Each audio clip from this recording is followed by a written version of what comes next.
Semakin cerah cuacanya, semakin semangat kita untuk ke kebun. Apalagi masak-masak di kebun kan, aduh saya suka sekali. Apalagi pondoknya bersih, tapi kali ini pondoknya wow, berantakan banget dan kotor. Jadi pagi ini saya mulai dengan bersih-bersih pondok dulu ya guys, supaya kita enak masak-masak. Seperti biasanya sampai di kebun, papaku nyalakan api dulu ya guys, supaya nyamuk-nyamuknya pada kabur. Eits, ada siput, tapi ini siputnya tidak dimakan ya. Tapi ada sebagian orang juga makan siput yang satu ini ya guys, katanya enak sih. Tapi kalau menurutku lebih enak belut sih. Ya mungkin karena belum pernah makan saja ya guys. Karena dari bentukannya saja guys bikin geli kalau mau dimakan.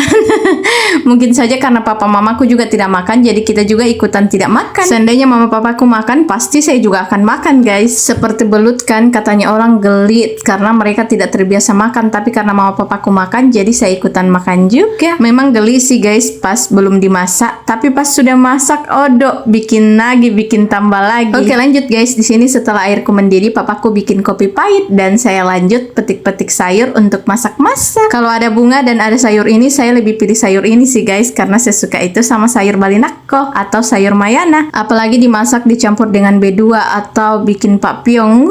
Itu enak sekali, pakai banget guys. Oke guys, kita lanjut. Di sini saya habis petik-petik buat terong. Ini terong Belanda ya guys, enak di jus atau dimakan begitu saja campur dengan gula atau garam. Sebelum kita lanjut masak-masak, di sini saya cari-cari dulu perbumbuan. Ada serai, ada jahe, tapi saya salfok sama bunga jahe ini guys. Jadi saya pencet-pencet dulu dan airnya banyak loh guys. Kalau bumbunya sudah siap sedia, mari kita masak-masak. Tapi di sini saya goreng-goreng tempe dulu ya guys, dan ikan asin. Jangan salfok sama wadah yang saya gunakan ya guys. Sebenarnya itu bukan wajan sih, itu untuk masak air, tapi karena itu yang ada, jadi kita pakai yang ada saja.